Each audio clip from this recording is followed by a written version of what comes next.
What does peace mean? And why do we all want that? Peace means freedom from disturbance, which is, let's say, eliminating anything in your environment that is acting as a wall for you to get to the next step. Therefore, doing something which has a meaning for us, since we are taking a step forward towards successful life. Also, why do we want to succeed anyways? Everyone has different definition for success, but I think the common factor between all of us is that we all chase a feeling of happiness and freedom, which means peace. So we chase our peace to consider ourselves as successful. And have you ever wondered how you can mute all of the unnecessary noise and distraction around you? Well, I have. And what I've noticed is that you cannot actually delete permanently the disturbance around you. But in fact, what you can do is train your brain, to train your mind to be less stimulated, to notice the disturbance less and less that is going on around you. Because as I said, you cannot completely delete. They are here to stay.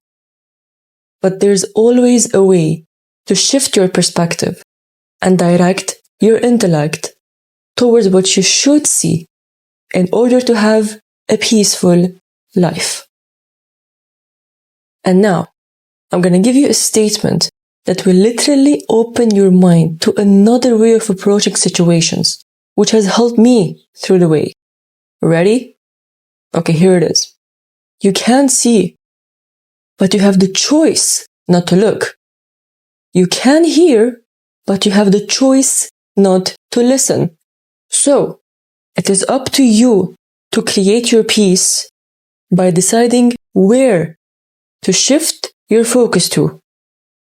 So allow me to share some of the ways which have worked for me to be able to live in peace and not in pieces.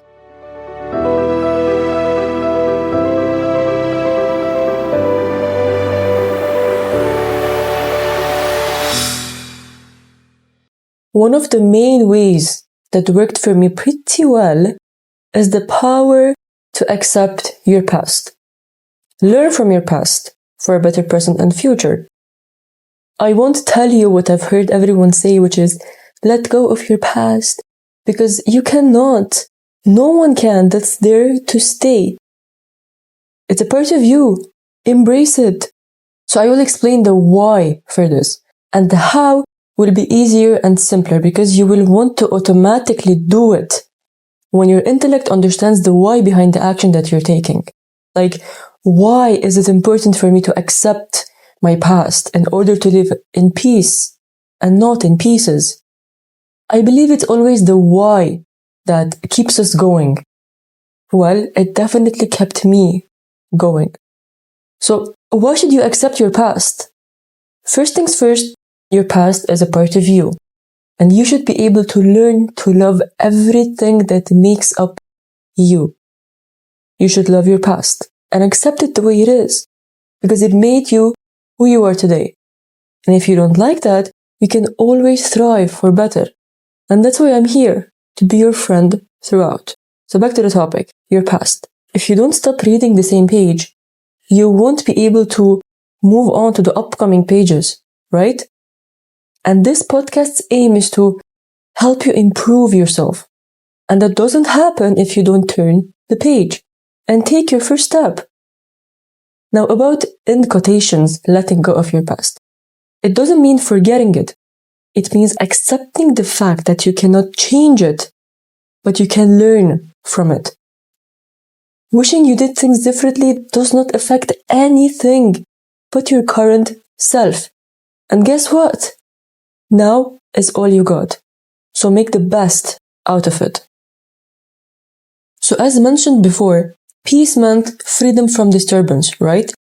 And peace is also the opposite of war. This means peace is also the absence of war, right? So when you are constantly beating yourself up for the mistakes that you did in your past and regretting them and acting mad at yourself, you are in a constant fight with yourself.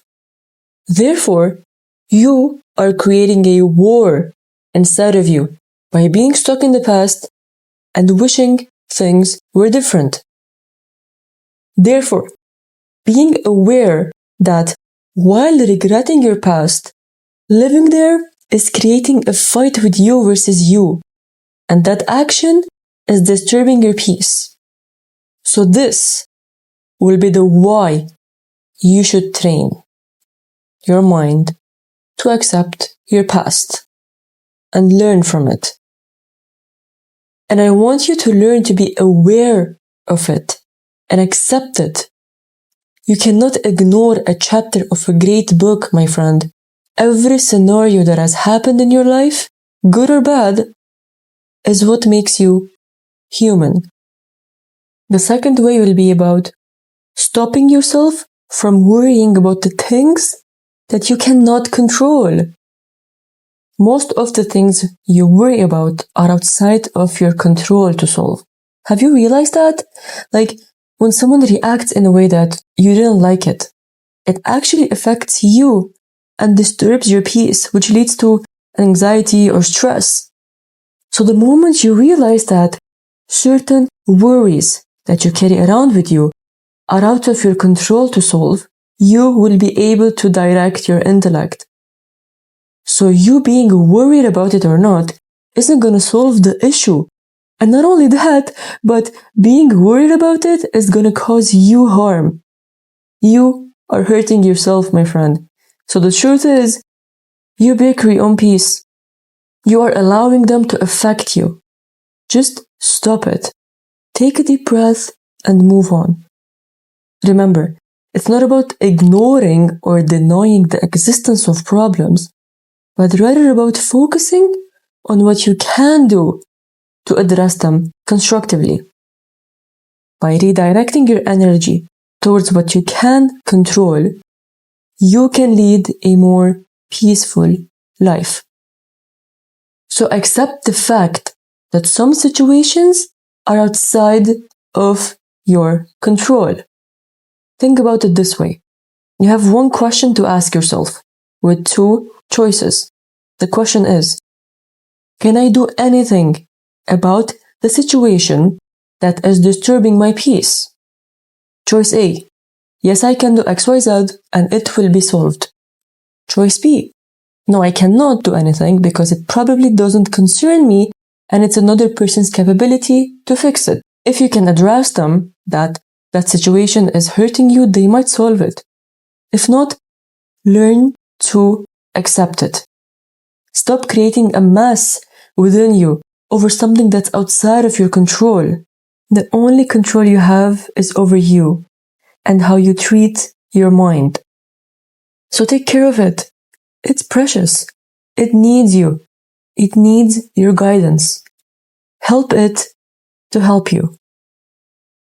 Another way will be about a precious and elegant meaning that I super admire, which is forgiveness.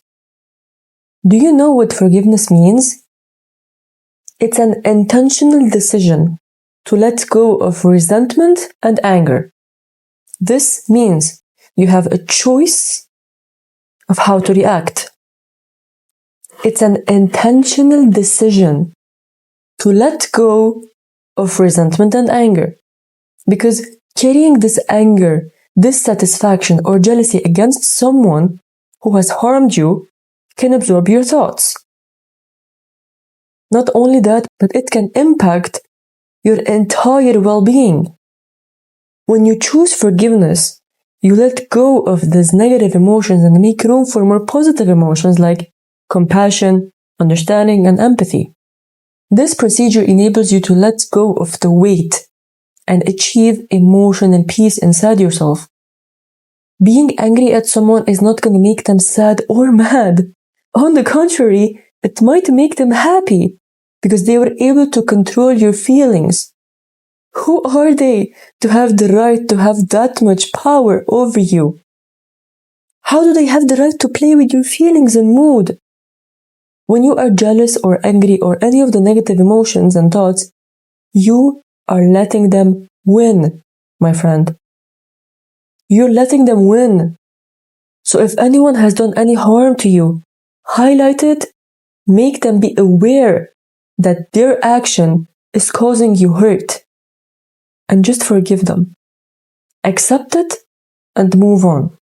And honestly, if they deeply care about you, they will change that behavior. Not only say they would, but actually show it. As the good old quote goes, actions, not words. By achieving that, you will be able to create peace inside of you. I want to put a spotlight on a point. I don't know if you realized I was mentioning the word accepting in every title that I presented, because guess what? The power of learning to accept is so important for your well-being.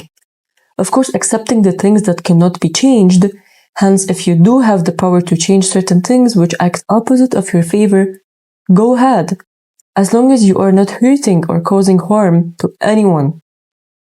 Whatever that you will be doing is for a better you, and you will be achieving peace.